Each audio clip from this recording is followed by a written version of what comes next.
Seja bem-vindo ao podcast Cinemação 574. Eu sou Rafael Arinelli e hoje temos aqui comigo Daniel Cury. Opa, beleza, Daniel Cury, e é isso mesmo. Eu ia falar, tipo assim, meu nome não é esse, é o caralho, meu nome agora é tal, mas é esse mesmo.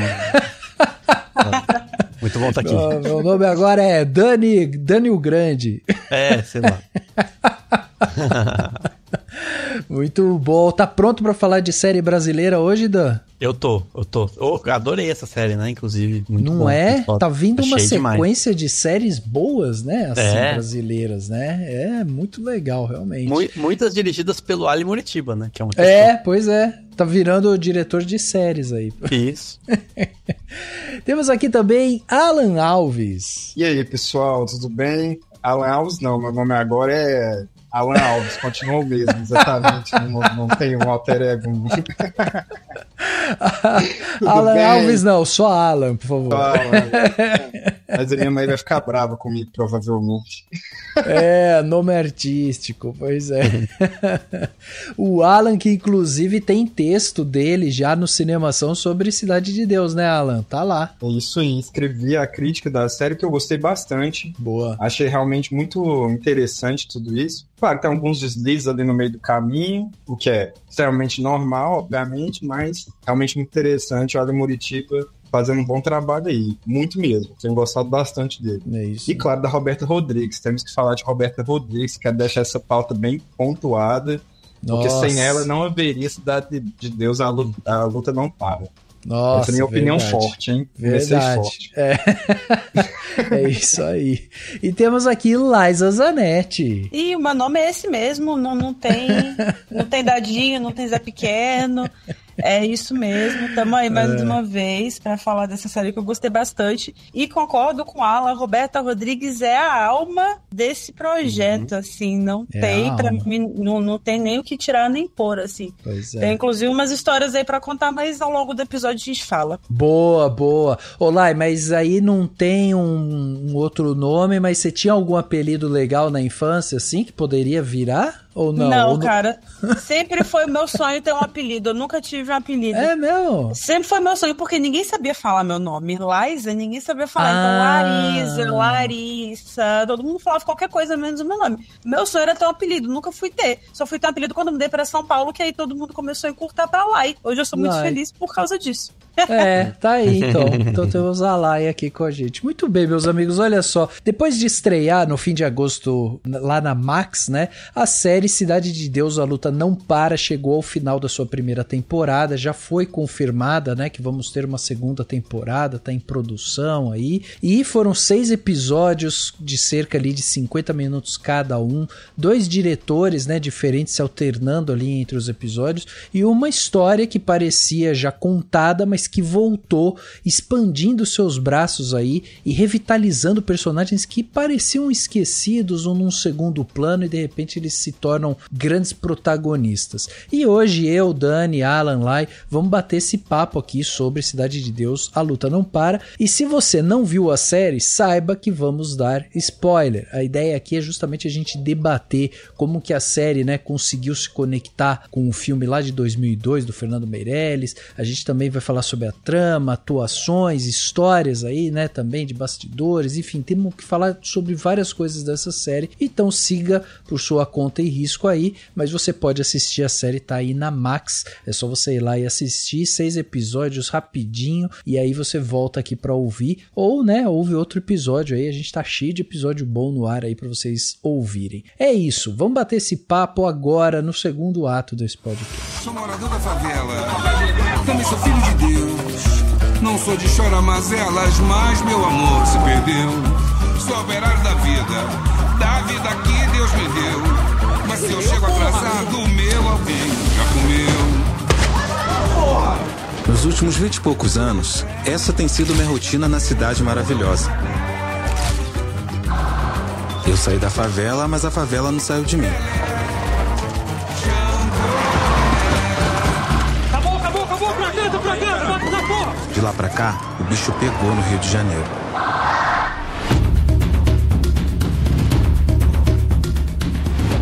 Chegava ao streaming no dia 25 de agosto de 2024 a série brasileira Cidade de Deus, A Luta Não Para. Escrita por Sérgio Machado, Armando Praça, Estevão Ribeiro, Renata de Carmo, Rodrigo Félia e Ali Moritiba, a série contou com a direção de Bruno Costa e Ali Moritiba. Depois de conhecer a história de Cidade de Deus lá em 2002, quando a gente vê o jovem Buscapé crescer em um universo de muita violência e ser salvo do seu destino bandido, né, por causa do seu talento com a fotografia, o qual o permite que siga uma carreira na profissão de fotógrafo, agora, 20 anos depois, vemos que a violência continua instaurada na Cidade de Deus e pouca coisa mudou. No entanto, alguns rostos familiares de 2002 agora estão mais maduros, porém continuam amedrontados pela guerra que os cerca. Vamos entendendo que pouca coisa mudou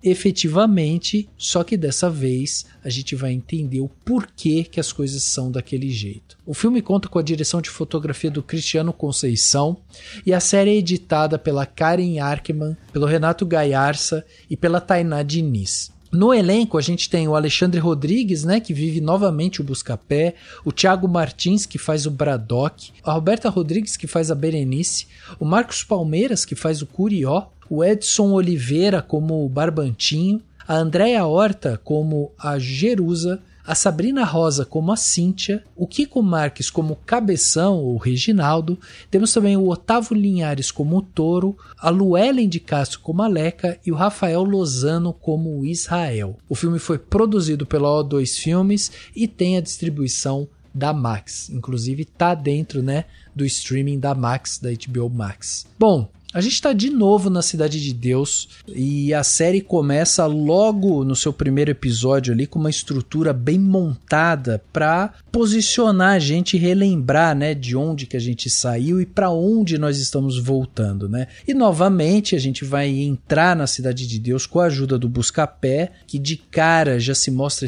um fotógrafo muito mais experiente, o cara já tá sabendo ali, né, por onde ir, o que fazer e tudo mais. Mas ali a gente tem inclusive algumas cenas antigas, né, feito essa brincadeira aí entre fazer uma transição entre o filme e a série e tal, para meio que posicionando mesmo. Quando a gente chega nesse primeiro episódio, já fica claro que a gente tá na Cidade de Deus em 2004. É importante deixar isso frisado porque às vezes a pessoa não prestou atenção, mas tá escrito na tela gigante, assim, 2004. E esse posicionamento histórico é interessante por tudo que a gente vai ver, né, a seguir mais pra frente e tal.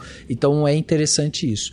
Mas eu queria, antes da gente começar falando da série propriamente, assim, eu queria saber de vocês como é que foi, né, essa revisita à Cidade de Deus. A gente já tinha tido algumas outras coisas, né, de obras passando ali por Cidade de Deus. Vocês já tinham sido capturados antes por essas outras obras?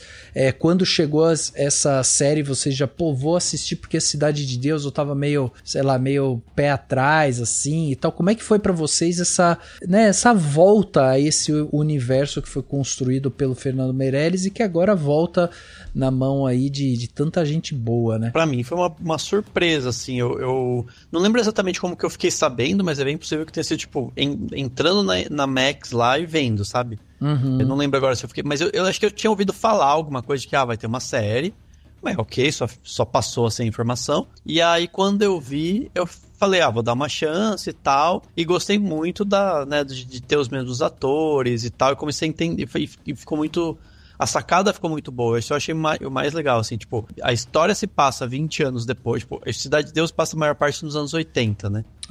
Então a história se passaria nos anos 2000, 20 anos depois, isso eu achei sensacional, e aí fui fisgado pelos acontecimentos, pela trama, pelos atores, sabe assim, pelo tudo que a série foi mostrando, assim. Mas eu não lembro de, tipo, ter ficado sabendo, ter ficado, nossa, vai ter uma série. E eu não vi. Foi Cidade dos Homens só, né? Ou teve alguma outra produção? Teve Cidade dos Homens, que foi de 2002 a 2005, que foi uma série de TV. Depois teve um filme também, né? Pra TV também, que era Cidade dos Homens, que foi feito em 2007. Tá.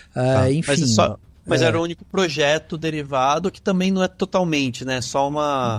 exato. E o projeto derivado ainda tem os atores do filme fazendo outros personagens, né? Que não, a gente tá vendo os atores do filme fazendo os mesmos personagens. Isso é muito foda. Eu achei demais, assim. Pra mim, uma das coisas que explodiu minha cabeça foi quando eu vejo o Thiago Martins e daí ele faz aquele apontamento pro filme que ele era aquela criança. E aí eu falei, caraca, eu nunca... Nossa, eu não lembrava. Eu lembrava. Mim explodiu minha cabeça. E eu lembrei agora, a gente começando a falar aqui, o Pezinho, tem um personagem que é o Pezinho. Exato. Pezinho é a criança que tira, que é uma das cenas mais violentas e impactantes do filme, né, do Cidade de Deus, que é um menino levando um tiro no pé, pequenininho assim, chorando e tal. E é o mesmo ator, é o mesmo cara. É o mesmo muito cara. Maravilhoso. Isso é muito foda, E que ele tá muito bem, inclusive, né, como Pezinho. Eu fiquei de verdade curioso pra ver um pouco mais do Pezinho no lugar do Braddock, assim, sabe? Não sei, me deu essa sensação, tipo, pô, e se o Pezinho entrasse um pouco mais nessa história, sabe? Fiquei literalmente curioso, assim, fisgado com mais o Pezinho. O ator é muito bom também, eu gostei muito do ator, assim, ele tá bem... Claro, ele tem poucas falas e tal, mas eu fiquei pensando bastante sobre, pô, e se o Pezinho adentrasse um pouco mais nessa história? Como é que seria? Me pareceu mais interessante. Poderia ser um pouco mais interessante, pelo menos de primeira impressão, assim, né? Mas realmente muito fascinante, assim. Ele tem tudo pra entrar, né, nessa segunda temporada, porque, né, com tudo que aconteceu, ele acaba ficando... E eu acho que uma das coisas mais legais também é que como a série aproveita o tempo, né, que o filme não tem, né, e vai se aprofundando nos personagens, e os personagens são todos muito ricos, né? Você vai vendo que todos têm muitas nuances e tal, e aquela coisa, tipo, é bandido, mas você entende algumas questões, né? É criminoso.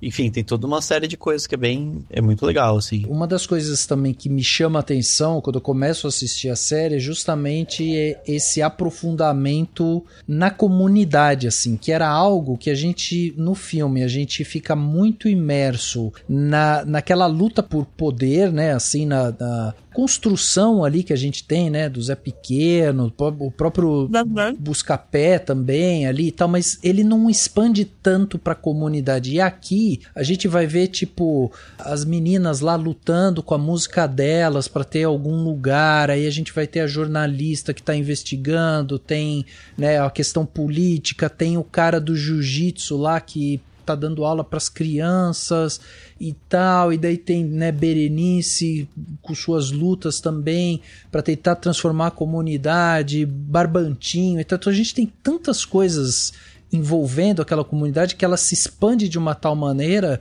que você sente também até mais assim o peso dessas pessoas que muitas vezes não tem nada a ver com essa luta, essa guerra, né, que tá instalada nas favelas ali do Rio, e aí aqui a gente começa a ver que, tem muita gente boa ali no meio que realmente tá ofuscada por esses problemas. Né? Eu acho que o ponto alto da série é justamente ter o tempo pra fazer isso, né? Eu, ao contrário do Daniel, fui fisgada muito cedo, porque ainda no ano passado fui convidada pra visitar o set, quando eles estavam gravando aqui em São Paulo. Então eu fui, acompanhei o dia de filmagens, falei com a Ali Muritiba, falei com algumas pessoas do elenco, e desde então, assim, eu não tava colocando muita fé, mas depois que entrou o Ali, depois que eu fui lá e troquei uma ideia com eles, assim, eu comecei a ficar muito empolgada, assim, você acaba meio que desenvolvendo um carinho mesmo pela série, assim.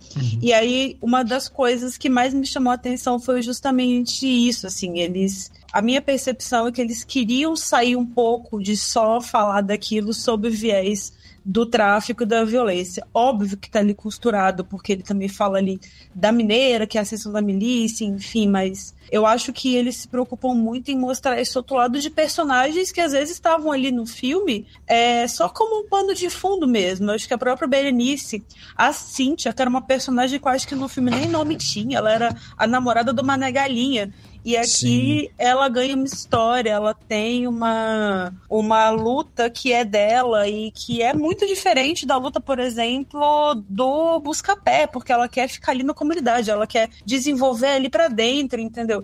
Então eu acho que trazer essa outra perspectiva acaba somando a ideia do filme, né? Porque a gente tem que ter noção também de que quando o filme foi feito, ele rompeu muitas barreiras no sentido de como se falava sobre favelas e comunidades no cinema, mas ele também, sem querer querendo, criou um modo de fazer que acabou se tornando um pouco problemático em outros filmes que a gente viu depois.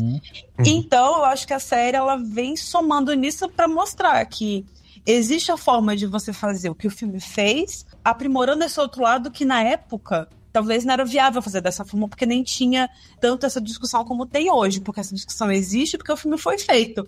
Então, a série, ela vem meio que complementando, assim. E eu gostei bastante, cara. Eu acho que o que mais me interessou na série mesmo foi ver isso. Não foi nem ver a questão ali do Braddock, do Curió e etc. O que mais me interessou foi isso, foi ver a vida deles ali na comunidade, sabe? Ver, tipo, sei lá, as meninas ali do funk tentando ganhar a vida delas e a Berenice tentando ali, sabe, unir todo mundo. Eu acho que foi o que mais me deu vontade de continuar assistindo, assim. Então é isso.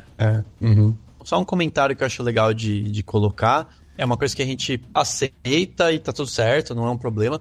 Mas é interessante de entender que a Berenice, na verdade, ela é uns 10 anos mais velha que a... Teoricamente, porque ela é da fase daquele comecinho do filme, que é nos anos 70, né? E aí depois você vai para os anos 80, né? Passa uns 10 anos no momento do Cidade de Deus. Então a personagem dela seria um pouquinho mais velha, a gente teria que entender um pouco, né, nesse sentido, que não acho que é um problema, mas acho interessante a gente lembrar disso na hora de ver. Tipo, ela é aquela... sabe assim, a matriarca mesmo, né? Assim, ela talvez seria numa faixa etária da mulher do Curió, da esposa do Curió que aparece, mas, enfim, por ser atriz e manter atriz, isso não é uma questão. Mas eu acho interessante pensar pra gente visualizar. E aí até uma coisa que eu fiquei pensando vendo a série foi se eles não decidiram algumas coisas com base nos atores que toparam participar. Porque você pega, por exemplo, o secretário de segurança que era aquele policial, né? Talvez eles tenham chegado nesse plot, nessa trama, pensando assim, será que ele topa vir aqui gravar? Tipo, se ele não topar, vai ter que ser outra coisa, né? Talvez, né? Então isso é interessante também de pensar, assim, como que talvez algumas coisas tenham sido colocadas no roteiro por conta dos atores e tudo mais, né?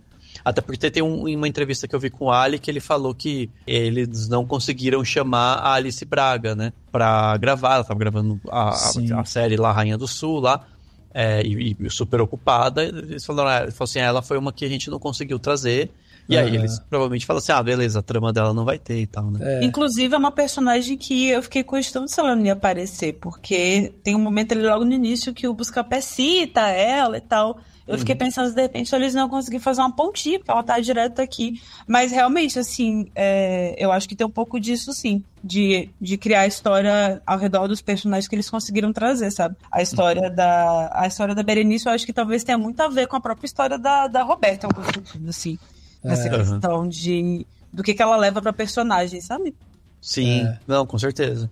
Não é necessariamente sobre essa questão, mas pegando um gancho no que a Lai falou sobre o envolvimento dos personagens, assim, acho que sim, tem a ver com o que vocês estavam dizendo também. Quando vai para cenas de ação, e aqui é um ponto que talvez não seja, na minha opinião, na minha avaliação, seja uma das questões mais problemáticas, assim, não tão problemáticas, mas um pouco problemáticas, que é a ação da série. Me parece ser meio deslocado e mal montado em alguns momentos. Tanto é que é muito mais interessante, para mim, tal qual a Lai falou, acompanhar a vida daqueles personagens que não necessariamente estão envoltos objetivamente, diretamente na guerra ali, sabe? Na hora da troca de tiro, da ação, né? Como a gente conhece no sentido clássico a ação, assim. Aquilo ali me pareceu, às vezes, não sei. Primeiro que tem algumas coisas que ficaram meio mal montadas, assim, tipo... geograficamente, eu achei que eles se perderam ali na hora de montar essas cenas, mas não é tão interessante, me pareceu, assim, sabe? Eu fiquei mais interessado na tensão entre os personagens sobreviverem àquilo, estarem naquele ambiente com aquilo acontecendo, e ver eles muito mais reagindo ao que estava acontecendo do que necessariamente as cenas de ação, sabe? Sim. E por isso que talvez a história da Roberta seja tão interessante, da Berê seja tão interessante, logo da Roberta Rodrigues também, enfim... E das meninas do funk também. Inclusive tem uma cena que eu acho fantástica, que ela... Logo depois do primeiro show lá, que ela fala, essa playboyzada branca da Zona Sul, não sei o quê. E aí o empresário chega lá pra Leca e não sei o quê. e ela manda ele se catar, alguma coisa assim, ela chega de um jeito tão debochado, tão lindo, que eu ri muito nessa hora. Eu falei, nossa, que coisa fantástica isso aqui. Porque, sabe, dá aquele respiro dramático muito interessante, assim, nas personagens. E aí, ao mesmo tempo, também, eu não sei como seria a nossa reação, pelo menos a minha, vocês estavam falando aí, se viessem outros atores fazendo os mesmos personagens, sabe?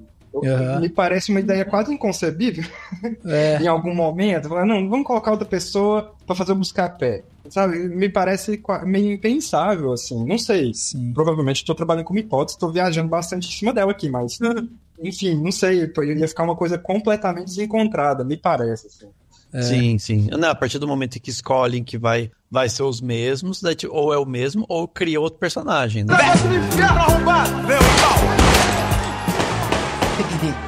PQD, sai dessa porra dessa janela, cara. Vai que bate uma bala aí. Porra, Berê. A situação lá fora tá foda, caramba. Você sabe que o Cruel é maior fechamento, o cara fortalece favela pra caralho, pô. Foda-se. Essa merda dessa guerra é deles, não é nossa. Porra, cara, isso acontece desde a época lá do Cenoura, do Triternura, do Zé Pequeno. E depois acaba a guerra, a gente vai ter que seguir a nossa vida, não vai? Ah, é. E se o Braddock toma a porra da favela? Como é que a gente vai viver a vida, Berenice? Eu acho até que com o sucesso da série, né, porque ela já tá confirmada pra segunda temporada e tal, vai ter um executivo da Max lá que de repente vai dar uma ligadinha pra gente da Alice, de repente essa personagem aparece aí como uma enfermeira, né, que tá atendendo ali a Lígia, sabe, assim, tipo... Dinheiro eles têm, né, essa é certeza absoluta, que pagar pra Alice Braga é fácil, dinheiro eles têm, estão cortando o curso igual caramba. Pois o dinheiro não vai ser problema, pai. Mas você sabe que isso que você falou, Alan, eu senti também, principalmente na guerra que tem ali entre Curió e Braddock, assim. Essa momento de ação em que um quer tomar, né, o espaço do outro e tal, pra mim aquilo ali realmente às vezes ficava meio confuso, assim, né? Primeiro o Braddock indo, falando que ele queria só uma boca, aí o Curió diz que ele vai dividir a boca, daí o Braddock não, que ele quer tomar a boca, aí ele toma a boca, mas aí não pode, porque daí matou, não sei o que e tal, daí vira uma guerra generalizada ali e tal, até a hora que o Curió toma conta, né, de toda a Cidade de Deus, acaba virando o grande líder ali, né, assim. Então essa parte eu acho meio confusa, como você falou assim, geograficamente teve momentos ali que eu também achei assim, falava, nossa, mas eu achei que eles estavam num lugar, parece que eles estão em outro e tal, tem uns momentos ali que eu achei que ficou meio confuso. Agora, ao mesmo tempo, tem uma questão que me chamou muito a atenção, que é essa escalada muito rápida da violência, sabe? O cara sai da prisão, vai lá exigir a boca dele de novo porque ele quer voltar a trabalhar, aí o cara que é dono do morro diz que não, e aí já vira uma guerra, ele já consegue... cada um do seu lado, né, já consegue aliados ali e tal, e eles já se articulam de uma maneira, e essa violência cresce, tipo, assim, é muito rápido. Isso eu fiquei muito surpreso, assim, assistindo, porque de repente, assim, puta, é guerra, sabe? E é um estalar de dedos, assim, o Curió falando, manda todo mundo não sair de casa e não sei o que e tal, vai fechar a escola, vai fechar isso, vai fechar aquilo, porque eu preciso acertar minhas contas com o Curió. E aí você vê o tamanho do poder desses caras nesses espaços, assim. É um negócio realmente assustador, e aí você começa a entender justamente como quando o Estado não entra, é criado de alguma forma uma estrutura hierárquica ali dentro que vai se estabelecer pela força, pela violência, e é isso que fica estabelecido ali. Eu acho que tem uma coisa importante, que é a personagem da Andréa Horta, né? Uhum. Que é, tipo, ela começa, a gente também vai descobrindo aos poucos, né? Tipo, ela é uma advogada, eles estão se pegando, não sei o quê. E aí depois você vai ver que ela, na verdade, é tipo uma peça do tabuleiro do secretário de segurança que quer ser governador, e o filho dele quer ser vereador, tal, na coisa de campanha. E que eu acho que entram num nível, e tem muita gente que critica o fato de que a série em algum momento fica muito novelesca, né? em alguns debates, alguns diálogos e tal. E eu acho que isso é o que mais faz ela ficar novelesca, digamos assim, que é a Andréa Horta ser essa vilã que tá manipulando o Braddock, né? Porque é ela que fica falando, não, você tem que ir lá atrás do que você merece, você que tem que... Não sei o que. Então ela mata, né, o moleque lá no bar, que é uma cena super...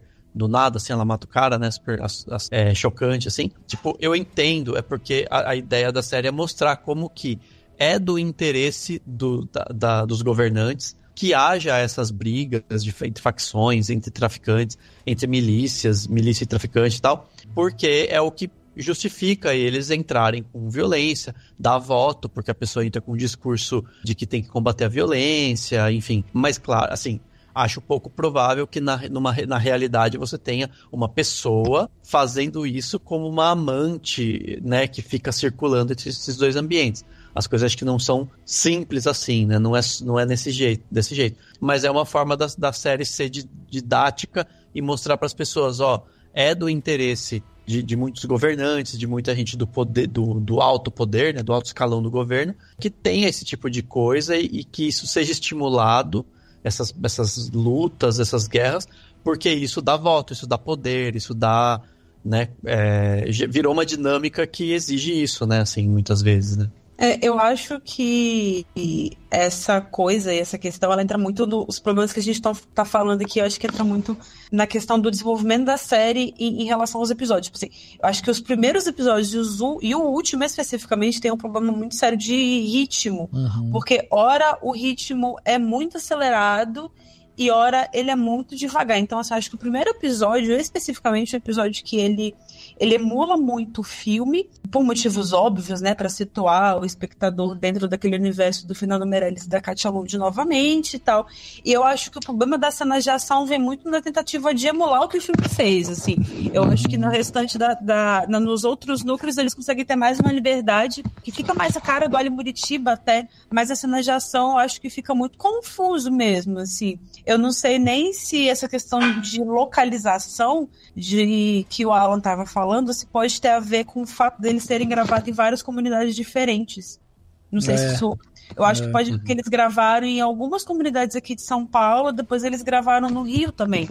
Então, assim, pode ser que isso tenha afetado um pouco, assim. Agora, essa questão desse arco aí da Andréa Horta, eu acho que tem um pouco de novelesco mesmo, porque, para mim, inclusive, a atuação da Andréa Horta e do Thiago Martins estava extremamente novelesca. Isso não é necessariamente um problema, porque eu acho que tem essa intenção mesmo de acelerar o passo para chegar no lugar que eles precisavam chegar no final da temporada, que era mostrar como a milícia faz para entrar nas comunidades, mas eu acho que a forma de fazer isso acabou ficando um pouco atropelada, assim, porque ora eles aceleram muito, depois eles não mostram mais nada, tipo, sei lá, no primeiro episódio, no segundo, tem a Andréa Horta conversando com o cara lá, que é o filho do secretário, e aí depois fica um tempão ela só ali atazanando a ideia do Braddock, e aí depois lá no penúltimo episódio mostra de novo ela falando com ele um negócio que fica meio que jogado ali durante os outros episódios, que nem são muitos episódios, então tipo, não é uma coisa que você esquece, mas eu acho que esse desenvolvimento ele fica meio estacato, assim, ele vai muito, depois ele para, depois ele acelera de novo, assim. Então eu acho que ela tem esse probleminha, assim, que é uma coisa que não deu para não sentir ao longo da temporada, assim. Mas eu acho que o saldo geral nisso tudo é que o recado tá dado, assim, dá pra entender com muita clareza, porque é uma coisa realmente muito complexa de você entender essas nuances ali de como a polícia entra, por que as pessoas ficam revoltadas quando a polícia entra, enfim. Eu acho que a série consegue fazer de uma forma muito clara, ainda que tenha tido esse caminho um pouco atropelado. Eu fico pensando também nessa coisa novelesca. Pra mim é um dos melhores pontos, assim, da série. Eu acho que não vejo isso como um problema, não é ruim, embora eu concorde com você lá sobre o ritmo, assim, ele é mal estabelecido, assim. Acho que entra mais uma vez a questão, também me parece, da montagem e do roteiro, que eu acho que eles ficaram meio assim. O que é a primeira temporada, o que é a segunda temporada? Vamos segurar fulano, segura ciclano, deixa isso pra depois, porque isso pode ser gancho. Acho que pode ter caído nessa coisa, sabe? O que a gente vai colocar, o que a gente vai exibir, não vai. E fica meio altos e baixos nessa coisa. A atuação da Andrea Horta e do Thiago Martins eu achei ótima.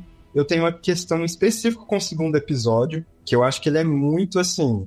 Olá, somos os vilões, vamos contar a vocês nossas maldades. Assim. E aí, isso me pegou um pouco, que eu falei, acho que vocês estão, né, assim, por favor, acho que já entendemos qual a vilania de quem é aí, vamos evitar, né, podia ter evitado isso aí, porque ficou muito... Aí sim é um fã novelesco demais, que não contribui nada, não contribui muito dramaticamente para isso, assim. E eu acho o primeiro episódio muito melhor do que o segundo.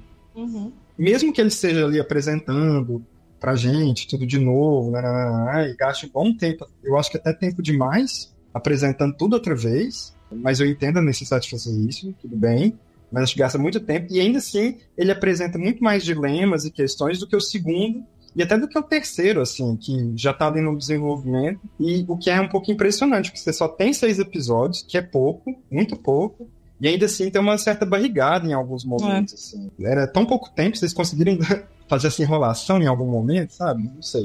E correr em outras partes, como você falou, me pareceu assim, uma decisão difícil de entender, assim. Mas, de todo modo, o saldo ainda é muito bom. Não é um problema. A questão da milícia é isso, né? Vamos ver o que vem por aí. Eu acho que eles anunciaram o perigo. Eu achei isso interessante. Olha, estamos anunciando o perigo, hein? Vem aí. Esse negócio é perigoso. Tem uma coisa que eu me dá um pouco de agonia, que é quando todas as vezes que o Braddock quebra tudo. Isso é muito novela isso, né? Tipo assim, estou muito nervoso, eu preciso quebrar a televisão, jogar coisas no chão. E eu fico pensando, eu nunca vi ninguém fazer isso, juro por Deus, tipo, eu nunca... Sabe assim, eu falei, você fica bravo com outras coisas, quebrar, tipo, jogar uma televisão no chão... Sempre foi meu sonho fazer isso. Pô, eu já vi. Quando foi, entendeu? Aquela coisa, você tá no escritório e alguém chega e fala, doutor, fulano não assinou os papéis, você joga tudo no chão, assim. Sempre foi meu sonho fazer isso. Obviamente não sou maluca nem rica o suficiente pra quebrar tudo, mas sempre foi meu sonho. Meu sonho é o oposto do seu, Laís. Não porque eu tô nervoso, mas numa cena de romance de amor. Alguém você jogar as coisas da mesa, me colocar em cima da mesa, uma pessoa, um homem de preferência, fazer assim, colocar em cima da mesa. Nossa, é isso. Mas, mais uma vez, né? Não sou maluco e não tenho dinheiro para poder quebrar as coisas da mesa. O problema não é quebrar, depois tem que pagar e comprar tudo de novo. Tem que comprar tudo de novo. Depois tem que ficar arrumando, tem isso. Não, tudo isso pelo fetiche não vale a pena, muito caro. Fetiche caríssimo. Mas você sabe que eu já vi cenas de pessoas quebrando e tal, e é um descontrole mesmo, assim, é uma coisa de uma raiva, né, um impulso. Eu acho assim, eu não tenho muitos problemas em termos de atuação geral com a série. Eu acho o Thiago Martins, pra mim ele faz um bom papel, principalmente depois que ele mata o Curió, assim, porque a partir do momento que ele mata o Curió, ele vira outro cara, assim, ele fica totalmente desequilibrado e ele perde completamente o eixo, assim. Total. Então, tem vários momentos que eu entendo essa coisa da velocidade da série, mas eu também não sinto nada de tipo, nossa, teve uma enrolação aqui, outra ali e tal. Eu não achei, assim, eu acho ela bem encaixadinha, sabe? Bem fluida. Só que tem esses momentos realmente que, às vezes, parece que eles colocam o pé no acelerador para tentar explicar. Então, por exemplo, como a gente vai explicar a motivação da Jerusa? Porque a Jerusa, ela tem um caso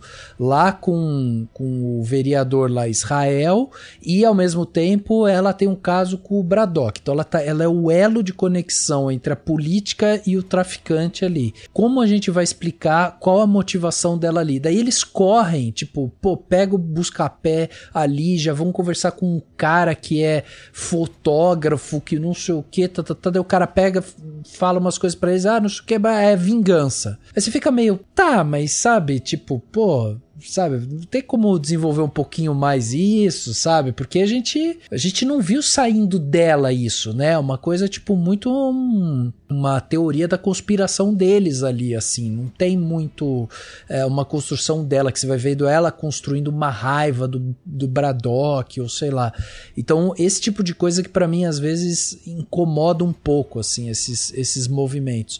Agora, tem algumas outras coisas que eu acho que a série faz muito bem, eu não sei se vocês tiveram essa percepção, provavelmente sim, né? Mas, por exemplo, quando aparece o marqueteiro do cabeção lá, do Reginaldo, que tem um momento lá que ele vira pra ele e fala, a gente tem que ter um antagonista, pra ter um herói precisa ter um vilão e não sei o que e tal. Aquele cara me lembrou muito o Alan dos Santos, sabe o Alan dos Santos que tá foragido? O cara com um óculos, um oclão e tal, e um estereótipo, assim, eu falei, cara, tem alguma coisa aqui. A própria Berenice, a hora que ela vai pra campanha, a foto dela no santinho é muito Marielle aquilo, né? Muito.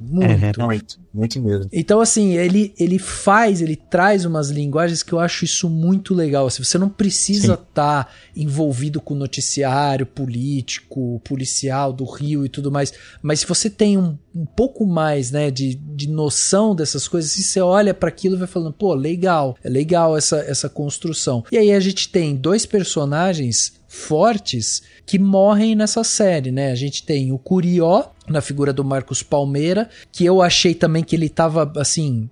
Quando ele apareceu, eu falei assim, será? Marcos Palmeiras fazendo um cara ali, né? O líder do morro e tal. Mas, cara, ele vai construindo de uma forma que ele, pra mim, ele entregou muito, assim, o Curió, sabe? Eu achei muito bom. E a gente tem a morte do Barbantinho, que eu acho ela muito boa, a maneira como as coisas acontecem ali, só que na hora que aconteceu, que tipo, o Barbantinho toma o tiro, eu não sei o que e tal, eu não senti tanto naquele momento, sabe? Agora, o episódio seguinte, que tem aquela marcha, aí arrepiou, né? Ali foi... Nossa, aquilo ali eu achei incrível.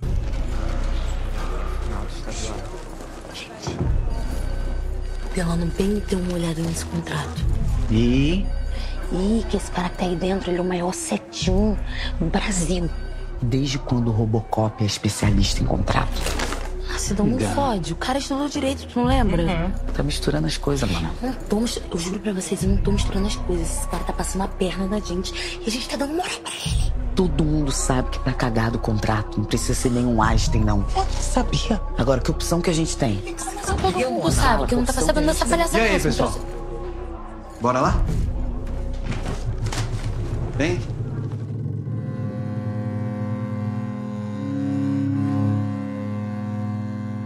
Eu, pelo menos, não vi que não antecipei que o Barbantinho pudesse morrer. Mas eu achei maravilhoso como que eles constroem ele como um cara muito gente boa, tal. E isso é muito importante, porque daí você cria, né, a falta dele.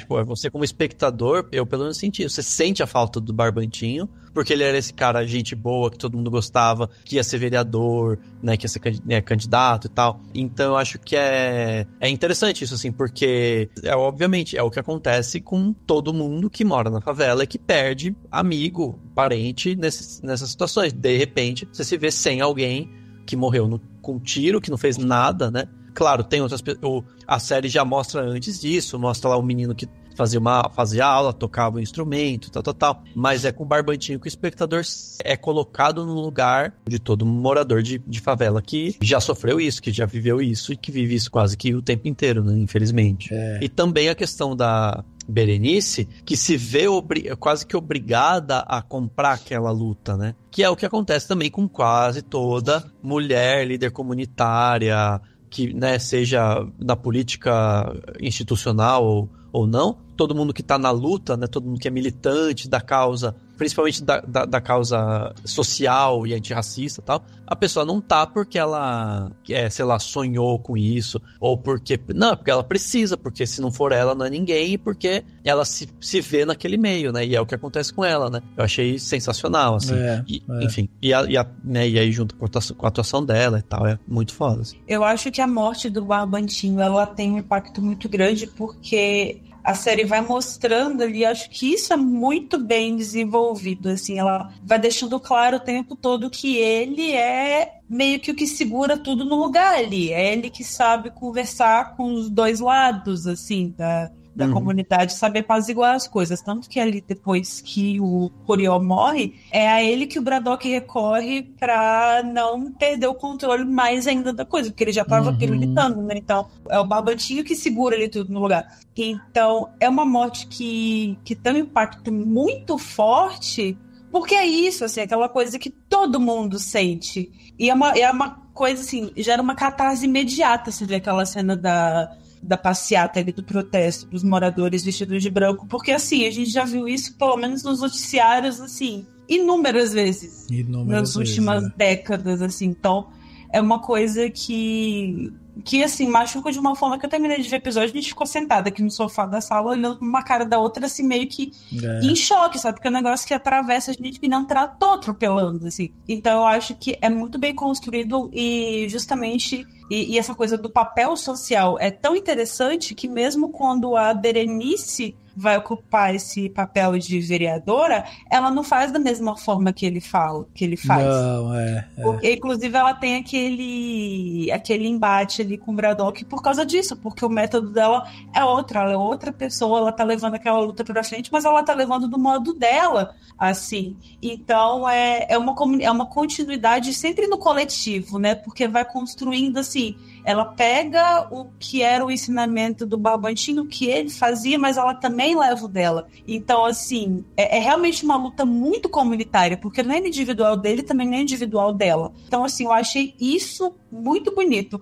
A única coisa que me incomodou foi o último episódio, que eu achei muito acelerado ali, essa questão da eleição e dela ter vencido e tal. Mas o desenvolvimento dessa questão aí da morte do Barbantinho é excepcional, assim. Eu achei que foi o ponto alto da temporada. Eu acho até, Laís, me deu o gancho, porque a gente gravou, né, o último podcast aqui com o Edu Sasser lá do Logado e tal, e aí na hora de fazer as recomendações, o Henrique que estava gravando aqui com a gente falou do Cidade de Deus e tal, e o Edu, que mora no Rio, falou que assistiu um episódio e parou. Ele não quis mais assistir. A gente falou, você não gostou e tal? Ele falou, não, é porque aquilo ali, assim, eu vivo isso todos os dias. Eu moro perto da Cidade de Deus e vira e mexe, eu escuto e vejo cena e tá no noticiário, então eu vejo aquilo. Então, tipo, assistir uma série ficcional que vai, né, rememorar ainda isso, é muito poderoso. E ele falou que não ia conseguir assistir, não ia conseguir curtir isso.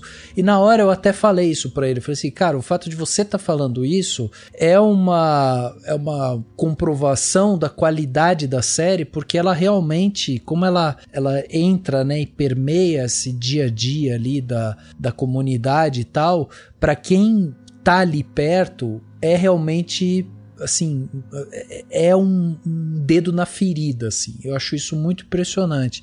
E a gente que tá aqui, eu e o Dani, que estamos no interior de São Paulo, a Lai tá em São Paulo, o Alan tá lá no Triângulo Mineiro e tal, então a gente tá afastado dessa realidade. Então quando a gente entra pra uma série dessa, você enxerga essas coisas de uma perspectiva tipo mais afastada, ela não te machuca tanto. E aí é preciso que uma série traga personagens potentes dessa forma, e aí acabe mostrando que eles morreram, que eles não conseguiram, né, continuar com a luta deles ali no dia a dia e tal, e eu acho isso interessantíssimo. E até para expandir e problematizar um pouco mais o negócio, que eu acho que vale a pena da gente pensar, a gente acabou de sair, e em alguns lugares ainda estamos, né, em período eleitoral, alguns lugares estão em segundo turno, como é o caso de São Paulo e tudo mais, e a gente viu um movimento político-social agora no Brasil, desse movimento indo, né, muito para direita as coisas e tal.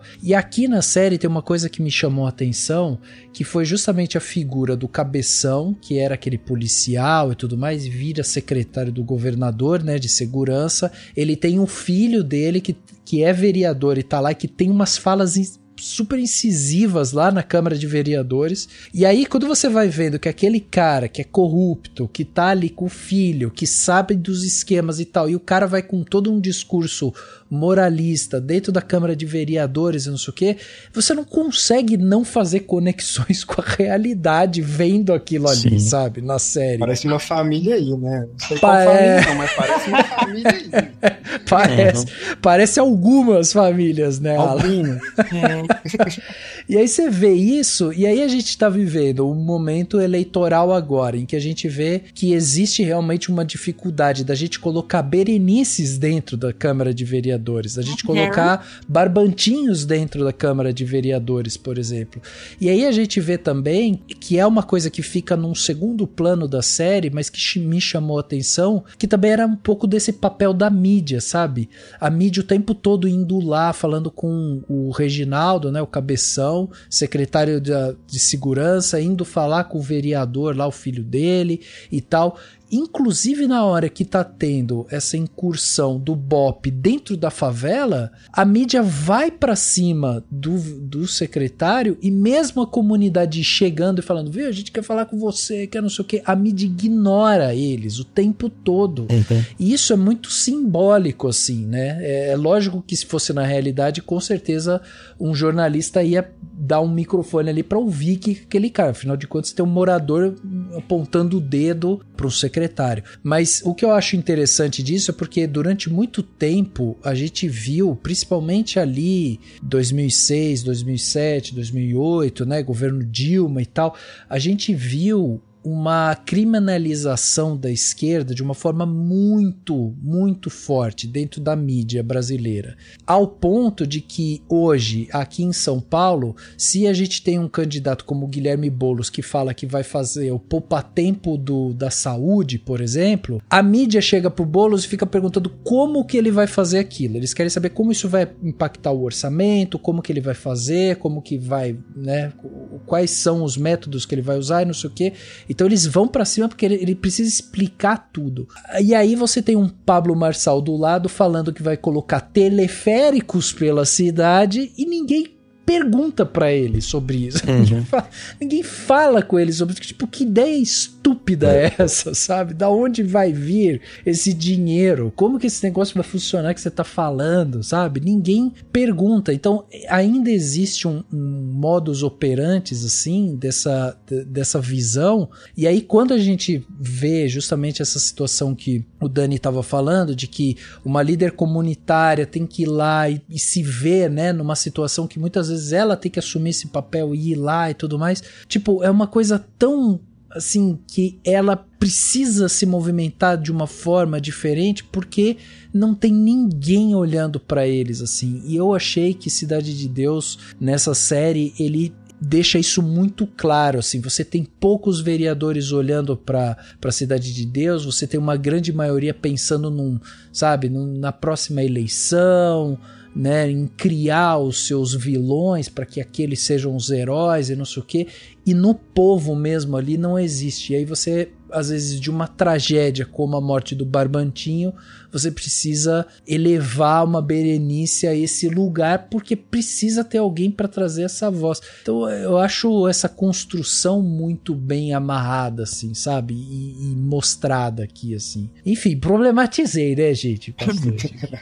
Eu acho que esse é um dos grandes méritos da série, assim, muito, realmente, de mostrar várias possibilidades de representação política. Tanto é, né, que o Barbantinho tem um estilo bem mais conciliador, uma coisa bem mais tranquila de lidar ali dentro do possível, tranquilidade, óbvio, mas enfim, uma coisa mais conciliadora. A Berê, ela vai para uma coisa bem mais de enfrentamento, assim, de uma coisa mais direta e mais forte também, o que é muito legal. E que talvez seja disso que estejamos precisando em alguma medida. Nada, não sei a que ponto Boulos, Paz e Amor ajuda ou atrapalha, assim. Claro, eu não sou analista político, né, não sei nada, mas enfim, não sei que dinâmica se Boulos, Paz e Amor ajuda muito, sabe, neste momento específico, né. Claro que aí, obviamente, vão chamar, como sempre, de radicais, né, somos os radicais e tal. Essa é a cartada deles, né, está radicalizando o discurso. Nossa senhora, são radicais, extrema esquerda. Pelo amor de Deus. Mas, enfim, do lado de lá vai vir isso. Mas talvez não seja isso que estejamos precisando. Uma radicalização do discurso, da pauta, uma coisa... Quando eu digo radicalização, não é uma radicalização estúpida igual a dos bolsonaristas e tal, o Marçal, um desse ou daquele. Mas uma radicalização no sentido, né, mais próximo da palavra radical. Não é uma coisa, ok, vamos mexer nas estruturas? Então vamos mexer nas estruturas. não é isso que vocês estão pedindo, e me parece que é isso que, de uma maneira geral, a massa, né, tem pedido, olha, precisamos mudar a estrutura, não mais as coisas básicas do que foi possível fazer com o Lula, com a Dilma e tal, chegar a uma coisa legal, razoavelmente legal, assim, né, do básico. Tá, e o que mais? Esse que mais, né, não tem representação. Por isso que talvez acho que a Berenice é uma personagem tão forte, embora ela nem queira estar ali, mas foi o que acabou, né, a conjuntura levou ela até aquele momento. Eu acho que tanto isso talvez não seja representativo da série para a vida real, né, e não o contrário, né, porque a série emula muito a vida real, mas que quanto a série também não poderia estar indicando. E eu acho isso muito legal, por isso que é uma boa construção de, olha, as representações políticas, e talvez o caminho interessante seja por aqui, de uma radicalidade mais estruturada e de base de preferência, né? Não uma radicalidade de Instagram, não uma radicalidade de, vou falar Twitter, mas ainda bem não temos mais esse site, embora pareça que tá vai voltar essa semana. Meu Deus. Enfim. Uma coisa que eu ia comentar é que tem a ver com o que você está falando, Alan, que é a questão do tempo, né? Tipo, a história se passa nos anos 2000. 2000, a gente não sabe, não sei se tem alguma... Não tem nada exato, né? 2003, 2004... No começo fala 2004, né? 2004. Então, beleza, 2004, verdade. Pelas entrevistas que eu vi com o Ali Muritiba, eles tentaram ver muito, principalmente a questão da formação das milícias, né? Que eles tentam ver de acordo com o tempo que ocorreu e tal. Mas eu acho legal que a série toda vai pincelando coisas que realmente foram acontecendo nos últimos anos, né? E ela adianta temas, né? Então eu acho que desde isso, assim, da questão de...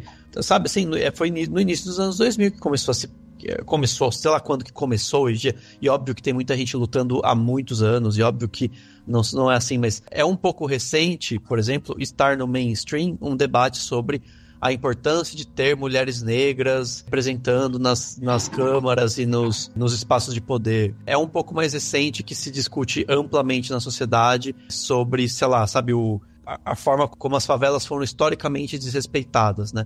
Isso sempre foi uma luta de, né, quem tá na favela, quem tá na luta tá há muito tempo, tem gente de décadas e décadas atrás que tá nessa luta, que representou essa luta, mas em muitas instâncias a série vai pontuando essas coisas como coisas que vão chegar agora, né, no 20 anos depois, no tempo que a gente tá hoje, né, na nossa realidade, e vão se apresentar de maneira mais profunda, né, na sociedade, ou de maneira a ser debatida. E até questões do dia a dia. Você tem, por exemplo, uma personagem trans, né, que é tratada no masculino lá pelo cara babaca lá o empresário. Você tem, sabe, a questão da própria Leca, que é uma funkeira e que todo mundo acha ruim o fato de que ela tá fazendo música com palavrão e tal.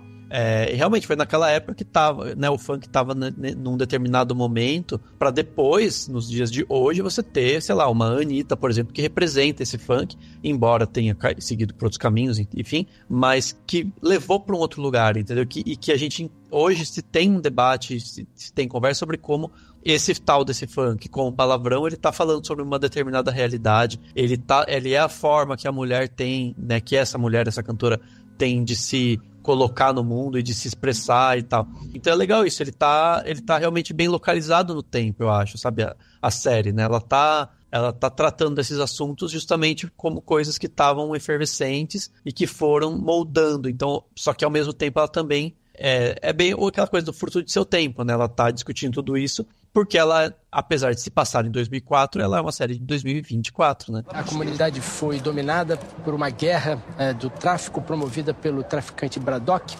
Depois a população é restrita. A população quer paz, quer segurança no Rio de Janeiro. E é isso que doutor Reginaldo, hoje. Só um minuto, por favor, doutor Reginaldo. Gostaria de trocar ideia com o senhor, trabalho na Câmara dos Vereadores.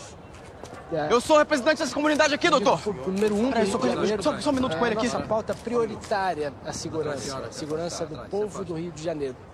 Qual horário? É importante, secretário. Tem muita gente inocente aqui que pode pagar com a vida, doutor. Eu acho que tudo isso que a gente tá falando, tanto inclusive o que o Ralph e o Alan falaram, a gente acaba adiantando algumas coisas que eu acho que a série ainda vai trazer, porque fazer pequeno parênteses aqui, essa questão da influência da direita hoje, da dificuldade da esquerda se fortalecer, ela tem muito a ver com a influência das igrejas evangélicas, e no Rio isso é muito forte.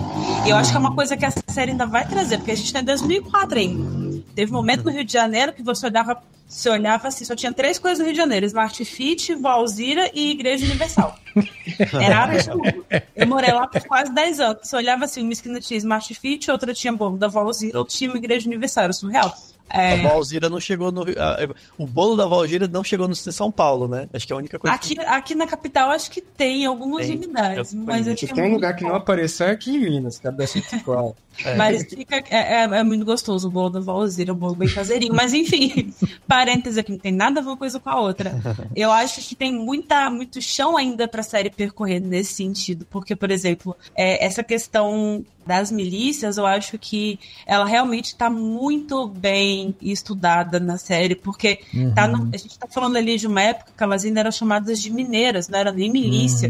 E, por exemplo, uma coisa que eu não sabia, o Ali que me falou na entrevista, foi que as milícias, elas sempre tentaram entrar na Cidade de Deus, nunca conseguiram. E acho que é uma coisa que a série tá trazendo também, porque eles trazem uma comunidade ao lado, onde a milícia está infiltrada, e essa tentativa da milícia de entrar na CDD, eles não conseguem, pelo menos ainda não conseguiram na série, mas assim, na realidade não deu certo. Então acho que tem muito elemento ainda para trabalhar isso, a ascensão da direita na figura representativa do secretário de segurança e do filho dele, e até desse jogo ali com as comunidades, porque tem uma coisa também que vem depois de muito tempo, que eu acho que, não sei se a série vai chegar lá, que foi a instalação das UPPs lá no Rio, na Unidade de Polícia Pacificadora, nas favelas, que assim, foi um negócio absurdo, que também daria outro episódio só pra falar disso se a série fosse entrar nisso, assim. Então, eu acho que tem muito elemento ainda pra trabalhar, mas acho que ali naquele momento eles estão trabalhando de uma forma bem calcada nas raízes mesmo, assim, e tá super ligado aos personagens reais, assim.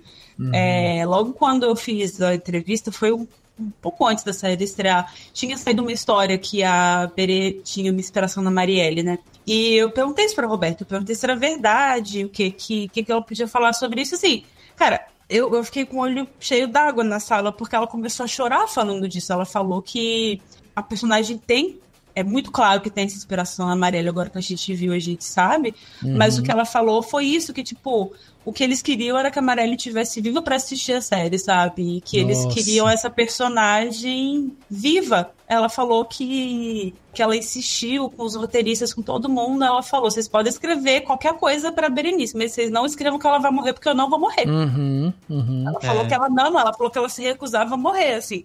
Inclusive, graças a Deus, que eu fiquei bastante aliviada vendo o último episódio da série. Mas é uma coisa muito poderosa, assim, porque é essa inspiração justamente para levar para frente, porque o que eles querem é isso, né? De repente, abrir esse espaço para que outras pessoas se inspirem e que isso seja uma história de esperança e não uma história de morte, né? Óbvio que a realidade é a realidade desoladora a gente não consegue mudar a realidade, mas acho que a gente consegue mudar a forma a ótica da gente enxerga isso e ver o que acontece nos bastidores, assim. Então eu acho que o fio de condutor é meio esse, assim, é pegando lá no comecinho, e eu acho que esses outros paralelos que a gente já tá construindo, eles estão ali plantados. Se eles não tivessem plantado, a gente não estaria nem falando sobre isso agora. Pois é. Não, e você vê a CPI das milícias, né, que foi feita lá pelo Marcelo Freixo, foi em 2008, né? E foi quando o nome milícia começou a ser usado. Que começou a ser usado, exatamente. Então, assim, a gente tem, lógico, né, um crescimento das milícias durante os anos 2000. Elas já existiam, né, não com esse nome, mas lá atrás, nos anos 80, final dos anos 80, começo dos anos 90 já tinha bastante. Mas nos anos 2000 elas ganham corpo mesmo, assim, se expandem, né, e elas passam a ocupar comunidades inteiras, operando, inclusive, de uma forma mais organizada. E aí a gente tem tem a CPI das milícias em 2008 com o Marcelo Freixo, que daí coloca o nome, né? A gente reconhece esse nome e aí traz à tona justamente evidências de que existe esse grupo que está envolvido em extorsão, violência, expulsão de moradores, assassinatos e tal. Daí tem depoimentos, né, de pessoas falando como que isso que acontece, não sei o que e tal. E aí eu acho interessante isso porque quando a gente vai ver justamente esse desenho, assim, nessa primeira temporada a gente tem um desenho ali muito sutil da construção dessas milícias e de como que isso vai se relacionar com esses personagens e com todas essas histórias, que eu acho que assim, isso já torna a coisa muito curiosa para próximas temporadas, assim, não sei quantas temporadas a gente vai ter, mas enfim, para essa segunda já tem algo aí que chame a atenção. A outra coisa é justamente essa personagem da Berenice, que ela tem momentos ali falando que a gente vai ver vídeos da Marielle, né, na Câmara de Vereadores, aqueles momentos que ela batia no peito e falava, não vou ficar quieta, eu sou assim, não sei o que, sou deputada eleita e tal, e ela ia pro enfrentamento mesmo, é que aquilo ali era uma coisa tipo que se falava, meu, isso é Marielle, né, ela indo lá de peito aberto, né, pra cima daqueles vereadores. Então era uma coisa muito potente. E de repente você tem uma cena aqui na série em que a Berenice tá de braços abertos, de frente pro policial, vestida inteirinha de branca, assim. Tem muito da cultura também, né, da religião africana também ali, né? E essa mulher forte vindo pra cima e falando pra eles, eu não vou dar um passo pra trás, eu não sei o que, e eles tendo que vir pra trás. É uma cena tão simbólica aquilo ali, é tão forte assim, que nossa, a hora que eu assisti eu fiquei arrepiado assim vendo, sabe? Ela ali e tal.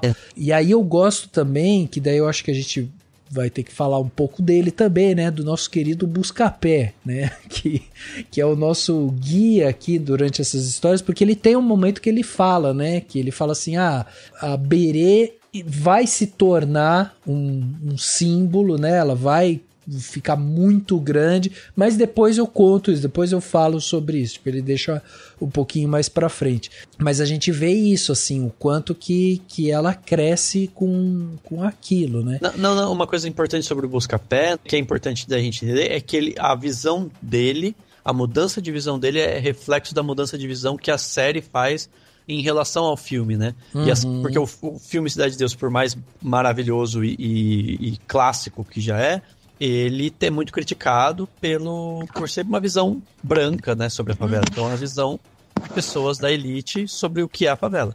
E ao tentar virar, é um pouco o que o Buscapé faz, porque ele sempre tirava foto dos traficantes, da guerra entre as facções, da violência, e aí com o que a filha dele fala, com a forma como ele fica mexido, ele fala, opa, eu preciso olhar então pro sofrimento do morador, pro ponto de vista do morador. E é isso, essa proposta da série, eu acho, também, né? Uhum. É também olhar do ponto de vista do morador para corrigir, entre aspas, essa questão, esse problema, né? Vamos dizer assim, que tem no filme, né? E sabe que eu gosto dessa ideia de, tipo, o Buscapé tem essa parte, porque quando a gente assiste o filme, a gente vê que ele encontrou um caminho, né? Pra não seguir naquela vida bandida que tava ali o tempo todo, né, ao redor dele e tal. E aí aqui, quando a gente vai ver ele, e aí a gente vê que ele teve uma filha e a filha tem um problema ali de relacionamento com ele e tal. Eu acho legal essa construção, assim, porque desmistifica um pouco também daquela coisa do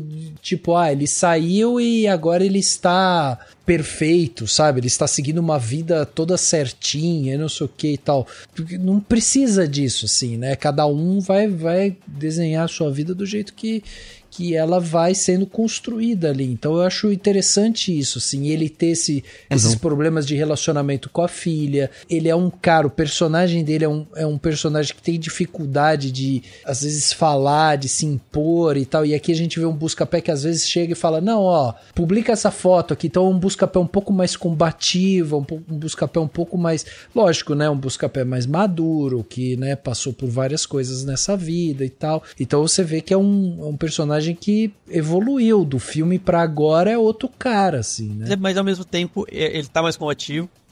Ele tem essa questão que ele também ajuda na investigação, né, e tudo, mas ao mesmo tempo ele continua sendo um pouco passivo no sentido, mas porque ele é isso, ele é o nosso guia, né, ele é o narrador que não tá pra mudar tanta coisa, ele tá lá pra contar pra gente o que tá acontecendo, né. Sim. Sei lá, eu acho. Mas eu acho que isso foi me cansando, sabe, Daniel? Ele continuar tão passivo ao longo da série. Acho que no último episódio as coisas melhoraram, assim. Acho que ali ele, sabe, meio que tipo... Agora eu senti um pouco mais o peso de estar aqui e ter se envolvido. Acho que a série foi dando mais um desenvolvimento melhor pra ele. Porque ele foi se infiltrando, não, né? Mas ele foi entrando ali e tira foto disso e muda perspectiva. A filha dele, como a Rafa falou e tal. Mas estava me incomodando um pouco ele manter esse tom muito passivo. Sabe? No primeiro filme eu até entendo ele ter esse tom muito passivo, no primeiro filme. No filme, nessa primeira temporada foi me incomodando. Embora, um ponto que eu gostei bastante é que os outros personagens da série vão ganhando e tomando decisões e ritmo e caminhando sem precisar do olhar dele. Me parecia que o filme era muito dependente do olhar do Buscapé. Aqui na série, não. Ela ficou menos dependente do olhar dele. As personagens são bem mais ativas no sentido de construir a própria história. Acho que a Beire é o maior exemplo disso, assim, que você vai vendo isso acontecer e tal. A própria filha dele também, que não necessariamente, que não tem o olhar dele, né? Acho que no sentido cinematográfico, mas também paterno, né? Ele pouco lida muito ali com a filha dele e ela toma o próprio caminho dela sem precisar do olhar dele. Então acho que isso é muito interessante. Eu acho que a série meio que redime o filme. Pelo menos tenta, assim. Eu não creio que ela dê tão conta, não. Mas acho que ela tenta e acerta em algumas coisas. Eu acho que esse é o maior acerto. Tirar o olhar do Buscapé de tudo. Eu acho que isso é muito interessante. E até pelo formato, né? Tipo, por ser uma série... Não tem... Porque no filme você precisa de uma dinâmica muito rápida e tal. Na série não tem como você também, tipo, né, assim, você tem que abrir pra muitos personagens, tem que abrir pra muitas frentes, não tem como ele tá narrando tudo, ou tá tudo dependente dele, né? Também, daí seria... Se você já ficou cansado desse jeito, imagina se fosse a série inteira assim, ninguém ia aguentar, né? Realmente, pelo formato também, né? Assim. Mas, gente, aquela última cena que tem o atentado contra ele e contra a Lígia, aquilo lá é muito cantado, né? Assim, você... Nossa, você vai desenhando aquilo o tempo todo. Ali você já fica um tempão assim, tá bom, já deu pra ver que vai acontecer e tal. Tipo, ela falando que vai morar na Espanha, voltar pra Espanha... É tipo aquele filme de cop movie que o cara sempre vai aposentar. Sim, No cop movie tem um cara que vai aposentar e morre antes de aposentar. Então é um pouco essa pegada, assim. É um pouco essa pegada, exatamente. Eu acharia ótimo ter uma quebra de expectativa do tipo, o cara vai, pega a moto, não sei o que, eles estão no carro e de repente o atentado é em outra coisa, sabe? Sim. Também. O que eu achei muito vacilo nessa coisa, nesse arco todo, assim, é que a gente tava até falando aqui em casa. Depois do que eles fizeram, da foto que eles fizeram, da matéria no jornal, a última coisa que eles deveriam ter feito era ir pra comunidade ver a apuração dos votos. Pois é. É meio tipo, pô, você tá de sacanagem com a minha cara, então você não faz isso. Então parece uma coisa meio... Tipo, não é uma coisa que eu acho que o Buscapé... Eu acho que é uma coisa que o Buscapé teria se ligado, sabe? Pelo que a gente sabe do personagem, ele não teria dado esse vacilo se não tivesse escrito no roteiro que era pra ele fazer isso. Exato. Mas fica aí a minha reclamação. Mas acho que a série tem vários momentos desses, assim, né? Ela desliza de propósito, me parece. Sei lá, parece que... Sabe assim, precisamos de cabeças pensantes pra dar uma melhorada nisso aqui. Acho que faltou cabeças um pouco mais interessadas em como é que a gente pode complicar um pouco isso aqui sem cair nesses clichês muito... básicos, assim, sabe? Um pouco inventivos. O clichê é bom, ele funciona, por isso que ele é clichê, por isso que funciona, enfim. Mas será que precisava de tanto vacilo, assim, de tanto deslize? Isso não são deslizes, assim, são deslizes bobos que poderiam ter sido evitados, sabe? O que mais pega pra mim é um pouco disso, assim, são coisas meio... Pô, galera, escrever um pouco melhor esse negócio aí, sabe? Melhora um pouco esse diálogo, esse arco desse personagem, que vão ver se ele fica menos bobo, não sei, sabe? Isso me pega, assim. Essa é a parte ruim do novelesco, né? A parte novelesca ruim da série. Ela erra em coisas muito básicas, assim, que não precisava, assim, não sei. Então me mata! Eu não vou afastar-se! Eu não vou embora! Você vai me matar nessa porra! Eu não vou embora! Puta que pariu. Quem deu ordem pra essa porra? A polícia tentou desbloquear o trânsito, parece que a coisa saiu do controle. Manda recuar, cacete! Vocês querem mais um mártir? Eu sou você aqui, porra! Eu sou você aqui! Eu não vou sair daqui! Eu não vou! Somos vocês! Sai daqui, porra! Eu não vou deixar! Eu não vou sair daqui! Me matem, não! Eu não tinha ideia, quando larguei aquele clique, que depois que aquela foto virasse capa de jornal, a vida da Berê ia mudar como mudou. Mas essa história fica pra depois.